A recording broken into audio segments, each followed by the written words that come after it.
Autism and cancer. I don't really want to talk about the causes. I don't really want to talk, well, a little bit about the causes, but I want to talk about autism and cancer, mostly autism.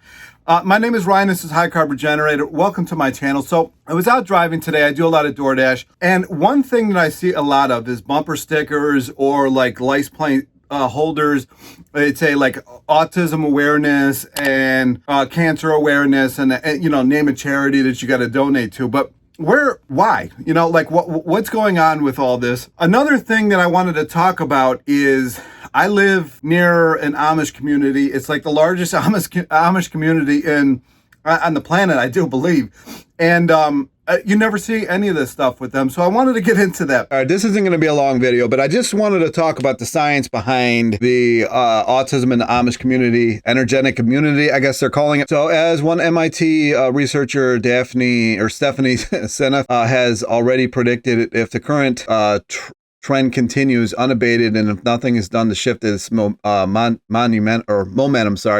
in a positive direction today, the incidence of autism will be 1 in 2 children by 2025. So what is that, 2 years from now? It's not like that in the Amish community whatsoever. Making a choice not to V their children is well known, albeit controversial practice in the Amish population by and large. What has been largely overlooked and misunderstood as to how their immunity is robust without following the V schedule as advised by conventional medicine is the, whatever that word is, basis that underlies their choices and hence the positive results they're experiencing as a result of those choices in form of almost all their children being free of the symptoms of autism. If the V is probably causing it, what do we do there? Background, so here's another article talking about the prevalence of rate of autism spectrum disorders appears to be steadily increasing. The latest report from the Center of Disease Control estimates the rate of ASD is 1 in 91 children, up from 1 in 150 just 2 years prior. One population isolate that has been studied extensively is Amish, with well over 250 genetic test studies. Expanding studies of autism to the Amish may provide important information about etiology, and crucial first step in this process is feasibility study to determine ASD prevalent rate in this population.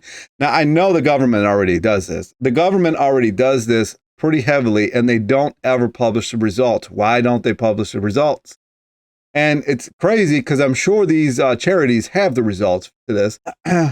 So it goes on to talk about screening. Goes back to 1,899 Amish children were screened in the 2 Amish communities. The 2 biggest, it looks like, I know Ohio's massive. So it's Holmes County, Ohio. I've actually ridden there. It's like the most amazing riding in your life because there's no cars whatsoever.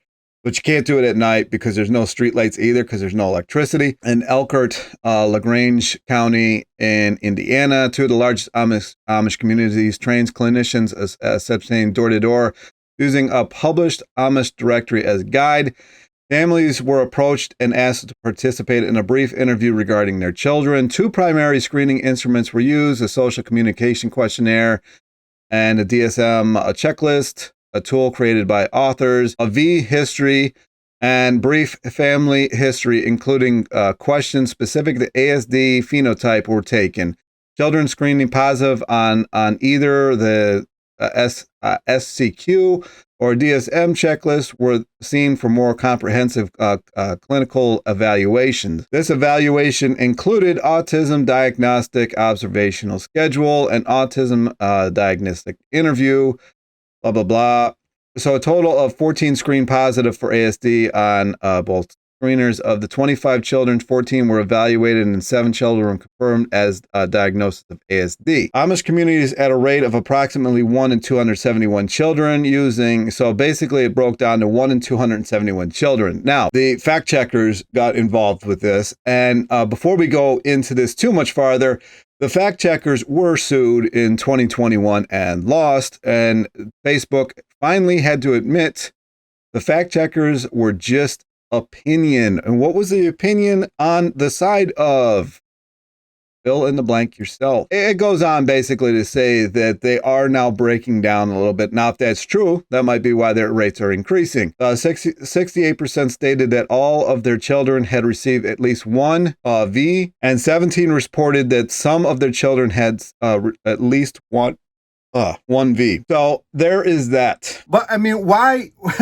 Why does nobody know this? And of course, when you see the fact checkers in there, you know it's a lie, right? They've already been taken to court. Everybody knows it's just opinion piece and it's trying to sway you in a certain way. And even Mark Zuckerberg got sued. I don't know if he got sued, but he was talking about this the other day. I saw a video of him admitting that all the stuff they were blocking on Facebook back in the day was all actually the truth. Let's watch.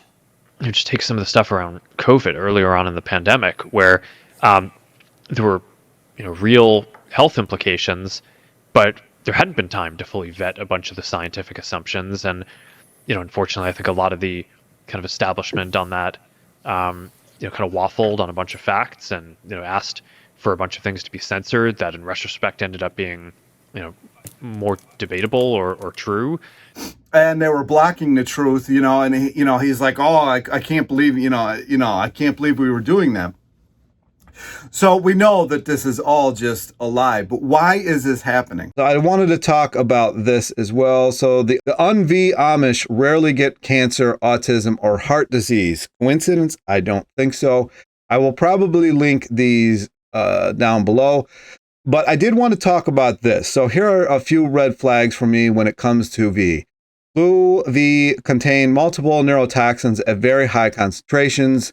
Influenza virus V contains 25,000 times higher levels of mercury than what the EPA says is safe in drinking water. V are not backed by safety trials or efficacy data. Patients are not given the potential risk associated with the V. Pharmaceutical companies pushing V have absolute legal immunity against anybody claiming their product can cause damage. All right, so the rising epidemic of autism, sharp increase in the number, and then we come into glyphosate. So another thing to be aware of is the synergistic negative effects these chemicals have when combined with genetically modified foods containing the active ingredient Roundup.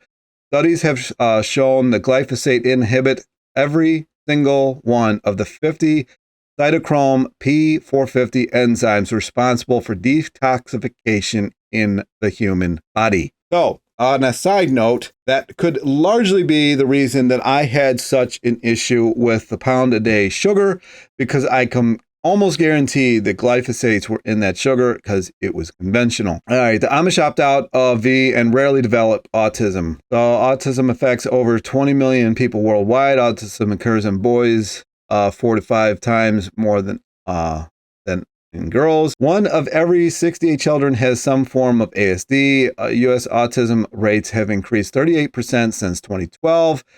And here's again, possibly 1 in 2 by 2025. And then I really wanted to look at this. So Autism Society of America, 1% of what they collect goes towards actual charitable activities, and 1% actually goes. So where's the money going?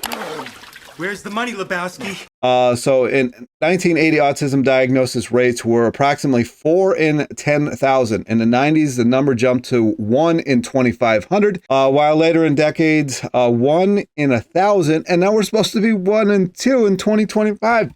And we've $47.6 million a year is going to research for this. And what is it doing? Where's it going? Where's this money go? Where's the money, Lebowski? So I wanted to talk about cancer for a second, just for a second. I didn't want to talk about it too much. How much money is raised for cancer? $145 million a year. Does it go?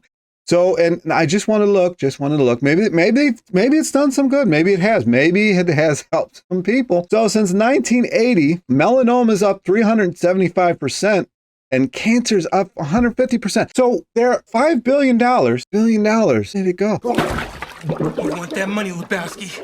Bunny says you're good for it. What are they doing with it? Because they clearly know that it's this sort of thing causing what's going on.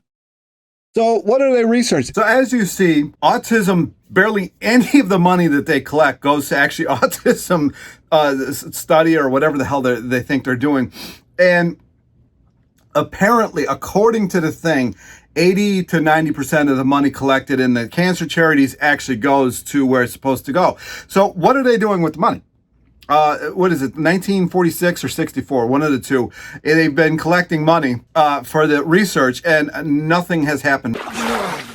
Where's the money, Lebowski? Matter of fact, cancer and autism have both increased quite a bit since 1980, when a lot of the stuff seems to have happened. And where's the money going?